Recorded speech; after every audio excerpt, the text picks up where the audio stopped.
देखिए, आज हम लोग व्याकरण का एक आपको प्रमुख प्रकरण जो होगा, टॉपिक जो होगा, वो क्या, छंद की बात करेंगे। किसकी बात? छंद की बात करेंगे। छंद का अगर शाब्दिक अर्थ लेते हो तो इसका अर्थ होता है बंधन। छंद का शाब्दिक अर्थ क्या होता है? बंधन। इस छंद का अगर आप बात करें तो सर्वप्रथम जो आपको उसका प्रयोग हुआ था, आपने वेद 4 पढ़ा है। ऋग्वेद, यजुर्वेद, अथर्ववेद, सामवेद। बोलिए 4 पढ़े ना? हाँ। इसका वर्णन सर्वप्रथम आपको ऋग्वेद में मिलता है। किसमें? और अगर इसके आपको प्रणेता की बात करते हो, इसके जनक की बात करते हो, तो एक व्यक्ति जिसका नाम था आपको क्या? पिंगल आचार्य। पिंगल आचार्य या आचार्य पिंगल। आचार्य पिंगल के बारे में इनके भाई को आप लोग जानते होंगे, जो कि आपको याद कीजिएगा, संस्कृत व्याकरण के जनक के रूप में भी उनको जाना गया है। वो आपको थे कौन? पाणिनि। सुने हैं इसका नाम? Yes sir. पाणिनि और पिंगल दोनों आपस में भाई थे। और इन दोनों के यानी आपको अगर माता पिता की बात करो तो आपको दाक्षी और आपको पनीनन, माता पिता। ये आपको पिता और ये माता। इनके पिंगल और पाणिनि। ठीक। आप इसे जानते हैं छंद शास्त्र के प्रणेता या छंद शास्त्र के जनक। और प्रथम आपको यही छंद के बारे में बताएं। और छंद का शाब्दिक अर्थ क्या हुआ? बंधन। बंधन। अगर आप इसकी सटीक परिभाषा, संक्षिप्त परिभाषा लेते हैं तो कह सकते हैं आप इसे नियमों का एक वैसा या नियमों का एक बंधन को ही छंद करते हैं। नियमों का एक बंधन को ही छंद करते हैं। या कह सकते हैं वैसी रचना जिसमें वर्ण, गति, विराम, मात्रा, तुक आदि नियमों का विचार रखकर शब्द बनाने की योजना को छंद कहते हैं। या ऐसे भी कर सकते हैं वैसी रचना जिसमें तुक, गति और विराम, मात्रा आदि नियमों के संग्रह को छंद, बोलिए, कह सकते हैं। हाँ। और ये छंद शास्त्र की अगर बात करते हैं, किसका? इसका जो अगर आप बात करो, प्रणेता कौन थे? पिंगल आचार्य थे। कौन थे? पिंगल आचार्य। और आप जानते हैं पिंगल आचार्य का ही भाई पाणिनि। ये दोनों आपको महान पुरुष थे। दोनों महान पुरुष थे, क्योंकि इनके माता और पिता भी जान लीजिए एक महान पुरुष आपको रह चुके हैं। इसीलिए हम लोग पाणिनि के बारे में भी आप आगे भी पढ़े हैं और पढ़ भी चुके हैं या सुनेंगे भी। और अभी पिंगल आचार्य जिन्होंने छंद शास्त्र में अहम योगदान दिया, उनके बारे में हम लोग बात करें। इस छंद शास्त्र के अंतर्गत अगर बात करें छंद के बारे में, तो छंद का एक शाब्दिक अर्थ आप लोगों ने क्या लिया? बंधन। बंधन लिया। क्या लिया? बंधन। छंद के अंतर्गत हम लोग 6 अंगों की बात करते हैं। कितना अंग की बात? 6 अंग 6 बात करेंगे, लेकिन होता 8 अंग। होता कितना है? 8 अंग। लेकिन हम लोग को अभी पढ़ना और सुनना कितना है? 6 अंग। और एक अंग हम लोगों ने क्या लिया था? रचना। क्या लिया था? रचना लिया था।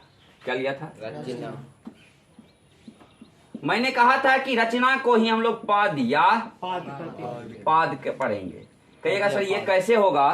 तो आप याद कीजिए, एक दोहा आप सुनते हैं कि रहीमन वे नर मर चुके, जे कहूं मांगन जाही। जे कहूं मांगन जाही, उनते पहले वे मरे, जिन मुख निकसत नाही। बोलिए, सुने हैं? हाँ। सुने हैं? रहीम जी कहे हैं, वह व्यक्ति मर चुका है जो किसी के सामने याचक की भांति हाथ फैलाता है। वो मर चुका होता है। मर जाना का मतलब प्राण नहीं चला जाना, प्रतिष्ठा चला जाना। आदमी जीता है प्रतिष्ठा के लिए, इज्जत के लिए। और जब यानी आपको प्रतिष्ठा चला जाता, मरा हुआ समझा जाता है। उनके पहले वे मरे, यानी उनसे भी पहले वह मरा हुआ समझा जाता है, जो मुख निकसत नाही, जो मांगने वाले की याचना को अस्वीकार कर देता। इसलिए सुनते होंगे आप लोग अपने गांव देहात भाषाओं में, के रे वो तो भिखमंगा था ही, तूने दिया, तुम तो उससे भी महा भिखमंगा हो गया, कहता है ना। इसलिए रहीम जी ये दोहा स्पष्ट किए हैं। तो बताइए ये दोहा हकीकत में कितने पदों में है? 4 फर्स्ट पद, सेकेंड, थर्ड और फोर्थ। इसलिए 4 पद में, इसी को हम लोग पद या पाद या रचना स्वरूप में लेते हैं। ये आपको किसका अंग? प्रथम अंग हो गया, छंद का। छंद का ये कौन सा अंग हुआ? प्रथम।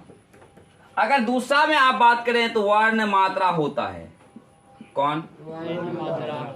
आप याद कीजिएगा जरा सा, वर्ण 2 प्रकार के, स्वर वर्ण और व्यंजन वर्ण। स्वर वर्ण के अंतर्गत आपने पढ़ा होगा अ, आ, ह्रस्व ए, दीर्घ ए, ह्रस्व ओ, दीर्घ ओ, रे, ए, ऐ, औ। बोलिए, सुने रहे ना? इसमें अगर वर्ण मात्रा में आप बताइए कि वर्ण मात्रा से आप स्पष्ट समझते हैं। अ एक मात्रा का उच्चारण लगा, एक मात्रा है या ना? आ 2 मात्रा। तो अ और आ ये मात्रा के आधार पर हम लोग बात करेंगे, ठीक है। और मात्रा के आधार पर इसको अगर बांटेंगे तो हम लोग इसको 2 स्वरूप में बांट सकते हैं। लघु हो गया अ, गुरु ये हो गया आपको लघु, गुरु। और इसके अलावा होगा गुरु। इसके स्वरूप में लाएंगे तो हो गया आ। इसमें 2 कहेगा, गुरु में कितना मात्रा? 2। और लघु में? लघु में 1। तो इसमें आपको क्या क्या आ जाएगा?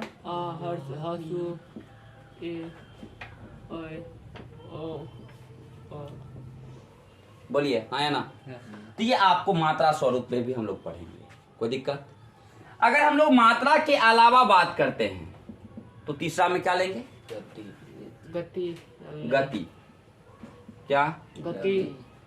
गति का ही दूसरा नाम हम लोग लेंगे लय।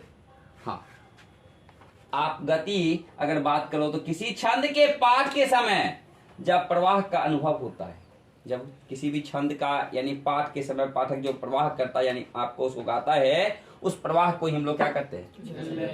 गति या लय कहते हैं। आप संगीत में भी गया लय देखते होंगे, गति देखते होंगे। इसलिए इसमें छंद में भी क्या होता है? गति और लय होता है। छंद में भी गति और लय होता है। इसके अलावा अगर बात करें आप तो यति होता है। क्या होता है? गति के बाद यति का दूसरा नाम है विराम। विराम। हाँ, इसका दूसरा नाम क्या है? किया आप गाने के दौरान रुकते नहीं है क्या? बोलिए, रुकते हैं कि नहीं रुकते हैं? आपने क्या कहा था? रहीमन वे नर मार चुके हुआ रुके ना। और रुकने के लिए आप याद कीजिएगा कि आप लोगों ने व्याकरण के माध्यम से पढ़ा था क्या? विराम चिन्ह। कौन सा चिन्ह? विराम चिन्ह में आपने इसको कहा था अल्प विराम, इसको कहा था आपने अर्ध विराम, फिर आपने कहा था पूर्ण विराम। बोलिए, कहा था। फिर इसको कहा था कोष्टक, क्योंकि जिस शब्द का अर्थ नहीं जानते उसको जानने के लिए क्या प्रयोग किए थे? कोष्टक। इसके अलावा अगर बात किए हैं तो आपने प्रयोग किया था लाघव चिन्ह, बड़े बड़े शब्दों को छोटा करने के लिए। बोलिए, किए थे कि नहीं किए थे? हम आपको एक अलग बताएंगे विराम चिन्ह की बिंदु अभी। तो आपको इसको इस प्रकार से आपने जाना था। इसके अलावा आपने इसको कहा था निर्देशक चिन्ह, इसको कहा था योजक चिन्ह, इसको कहा था अपूर्ण विराम। बोलिए, कहे थे? इसको कहा था आपने उद्धरण या अवतरण। बोलिए, पढ़े थे कि नहीं पढ़े थे? हाँ या ना? तो इस प्रकार से ये विराम चिन्ह आपने जाना था। इसलिए हम लोग विराम का प्रयोग भी करते हैं छंद को लिखने के दौरान। किसको? छंद को पढ़ने उच्चारण करने के दौरान। किसको? बोलिए हाँ या ना? उसके अलावा तुक। क्या? तुक का नाम सुने थे? आप तुक यहाँ, इसलिए मैं यहाँ पे एक लास्ट मैं लाइन लिख दिया था, रहीमन वे नर मार चुके जे कहूँ मांगन जाही, उनते पहले वे मरे जिन मुख निकसत नाही। बोले ये दोनों मिल रहा है कि नहीं मिल रहा? सुना नाही ना और जाही नाही, मिल रहा है ना? इसी को हम लोग तुक कहते हैं। बिना तुक मिलाए हुए छंद नहीं लिखा जा सकता है। बिना तुक मिलाए, अगर तुक ना मिला तो छंद का रूप नहीं होगा, इसलिए तुक मिला करके ही लिखी जाती है। क्या चीज? छंद। इसलिए छंद लिखने वाले तुक को पहले क्या करते हैं? मिलाते हैं। छंद के अलावा अगर बात करें, तुक के अलावा अगर बात करें तो क्या होता है? गण। इसमें 3 मात्राओं का समूह होता है। कितने मात्राओं का? तीन मात्राओं के समुदाय या समूह को क्या कहेंगे? गण कहेंगे। क्या कहेंगे? गण। ये आपको 6 स्वरूप प्रयोग होता है किसमें? छंद में। इसके अलावा लघु और गुरु होता है और संख्या क्रम होता है। वो दोनों हम लोग को इस सबका इसी अधीन में पढ़ लिए ना, इसलिए वो दोनों को छोड़ देते हैं हम लोग। कोई दिक्कत नहीं। तो इस प्रकार से स्वरूप हम लोग लेते हैं किसका? छंद का। किसका? अब इस छंद को, यानी छंद के अंदर जो गण है, गण का 8 हम लोग स्वरूप लेंगे। कितना? 8 प्रकार होता है, लिखा जाता है 6 प्रकार। यानी नहीं, 6 तो हम लोग अंग इसका पढ़े। किसका? 8 अंग होता है, लेकिन 6 अंग हम लोग को पढ़ना है स्वरूप में। ठीक। लेकिन गण का अगर पूछा जाएगा, किसका? गण का, तो हम लोग कहेंगे गण का 8 प्रकार। गण का हो गया 8 प्रकार। हाँ। अच्छा, छंद का हो गया 6 प्रकार। 6 प्रकार पढ़ना, 6 अंग पढ़ना है। 6 अंग। हाँ, 6 अंग पढ़ना है। तो इसलिए हम लोग गण का 8 प्रकार अगले दिन पढ़ेंगे। और कौन